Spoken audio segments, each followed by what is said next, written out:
Great, thank you very much, and thank you for the invitation. I've got the impossible task of talking about waste in 10 minutes and its connection to climate change. So I'm just going to talk about domestic household waste. That's what I was asked to do.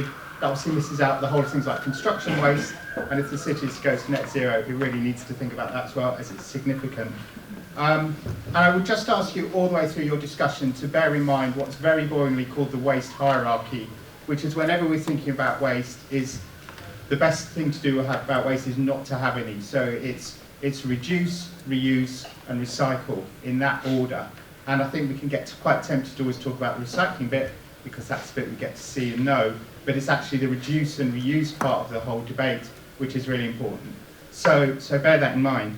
I also was told before I started that there was quite a big debate about whether waste should be in this discussion at all. And I think it absolutely should. So I'm going to touch on a few elements of waste in our household. And the most important one from our viewpoint is food waste. So if food waste was a country in the world, it would be the third biggest emitter of greenhouse gas emissions after the USA and China. So it's a massive contributor of global warming. Overall, it contributes 8% of greenhouse gas emissions. And less than a third of residents in the UK are aware of that connection. So there's a real disconnect between food waste and climate change.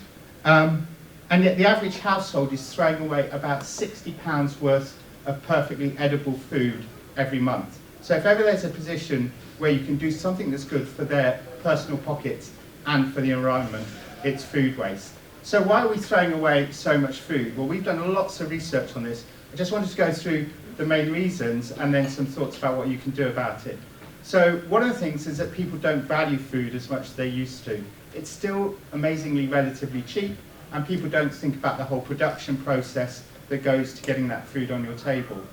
Second thing that's happening in this country is that we lead increasingly chaotic lives. So we might go to the supermarket and buy that packet of salad because we know we want to be healthy, and then the week sort of goes by and then you find that packet of salad is sludge at the bottom of your fridge. So we're much less good nowadays at planning meals, thinking about sort of writing a list when we go out. It's done much more spontaneously.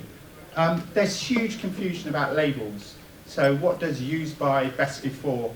And that means that we're throwing away a lot of food for health reasons that are actually perfectly edible.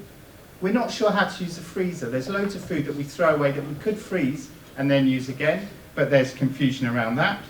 We're losing skills, so increasingly there's a lack of skills about what do we do with all those strange things that are in the fridge to make a meal out of it. And finally, household size is getting smaller, so there are fewer people in each household, and the supermarkets haven't really reacted to that. So you're still getting too much food in packaging when you go to the supermarket, which means it's wasted. And supermarkets are also really, or increasingly less, but we're doing the buy one, get one free stuff, which again is contributing to food waste. So I think one of the big debates you might have around is food waste.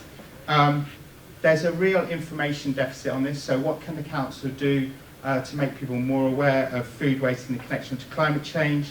You can run campaigns about seasonality, so how can you make the most of food that's in season? We have a network of community fridges where food that would have been thrown away can be frozen or chilled immediately and redistributed to others. And then I know you have a very good food waste collection system in the city, but I heard about a third of food is still thrown into the ordinary bins, so you're not even using the facilities you've got as well as you could. So how do you go about changing that, because that food is then incinerated? So food waste is one really big issue. Packaging is the next one. So I'm sure you've all seen the Blue Planet and plastics and this big conversation about plastics, which obviously derive from fossil fuels, but actually don't fall into the trap of swapping it out and thinking, well, other forms of packaging are good. If you think about aluminium cans, for example, they're from bauxite mines, incredibly energy intensive, glass, very heavy to move around, high transport costs. So simply swapping sort of packaging types is not the solution. What we really need to do is think about refill, reduce, and basically cutting back. So what can the city do in terms of promoting sort of refill and reduce options? And then there's going to be changes in legislation coming in around packaging. So the government are consulting on deposit return schemes where you'll pay 5p extra for your plastic bottle or your can, and you'll get that money back if you use the DRS scheme. That's probably going to come in the next 2 or 3 years. So think about that. Think about how all the added investment that will be coming in from businesses, because government are going to force them to do that, could be used in the city to transform it.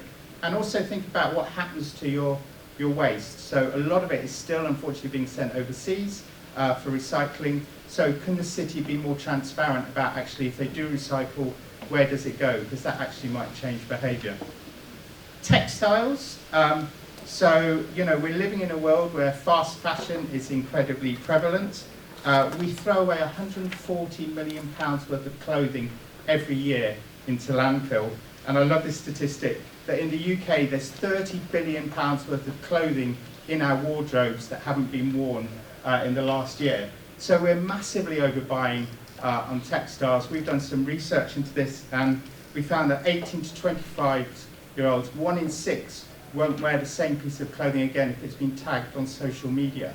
So, you know, there's quite a social drive to keep buying new clothes. So, you know, one of the challenges you have is how can you reverse that trend, get people to value their clothing, perhaps have schemes where you can do much more swaps within the city so that people who are sitting on this valuable clothing, it can be redistributed to those who need it most, and actually challenge the culture of fast fashion.